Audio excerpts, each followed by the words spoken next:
hampir semua Syiah sepakat Al-Quran itu, kalau saya katakan semuanya sepakat, Quran kita ini kurang. Ya, dan mereka punya lafaz-lafaz ayat-ayat Al-Quran yang dimasukkan namanya Ali di situ. Anda semua ini ahli sunnah kafir, dalahnya halal. Semua yang berpaham sunnah dihancurin, dibunuh, dan bukan cuma dibunuh, masjidnya dirusak. Dan terlepas daripada itu, saya sudah pernah bawakan buku apa itu Syiah, jelas sekali kok, gitu kan?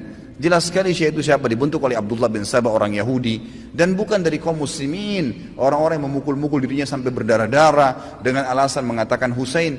Melihat ini adalah memang jihad di jalan Allah Subhanahu wa taala. Karena ini orang-orang yang bugat, orang yang membuat kerusakan di muka bumi, nggak boleh dibiarin. Nggak boleh dibiarin, memang sudah begitu. Syiah itu memang tidak sama dengan kita.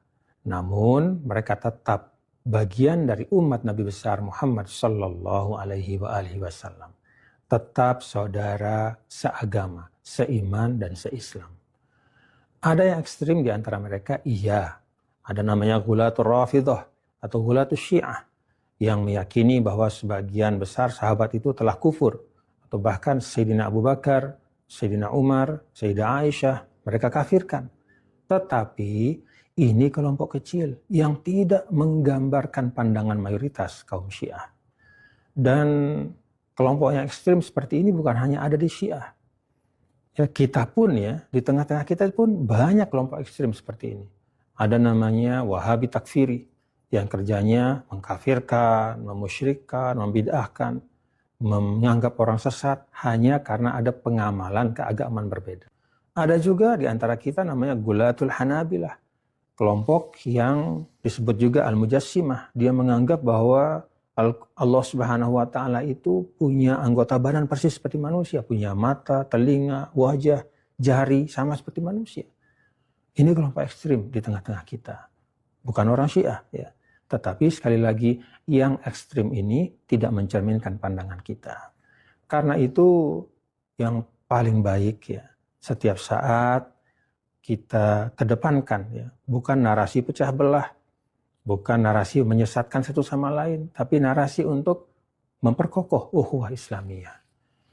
Banyak isu-isu yang ternyata sebenarnya tidak sesuai dengan kenyataan. Termasuk misalnya orang Syiah itu punya Quran yang berbeda dengan kita. Itu ucapan yang tidak benar. Al-Quran yang dibaca oleh orang Syiah, ya, dan saya pernah lihat sendiri.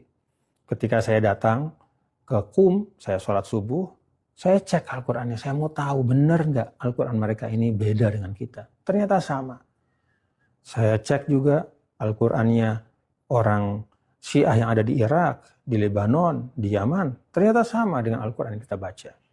Dan jangan lupa, setiap tahun itu di Iran dilaksanakan musabaqah tilawatul Quran yang pesertanya dari seluruh dunia Islam, termasuk dari Indonesia.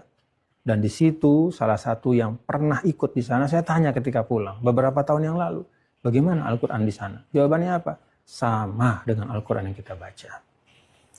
Ada satu hal juga yang perlu kita ingat ketika ada narasi pecah belah seperti ini adalah kalau ya, Syiah itu memang bukan bagian dari umat Nabi Muhammad SAW, maka tentu pemerintah Arab Saudi tidak akan mengizinkan mereka untuk menginjak tanah suci.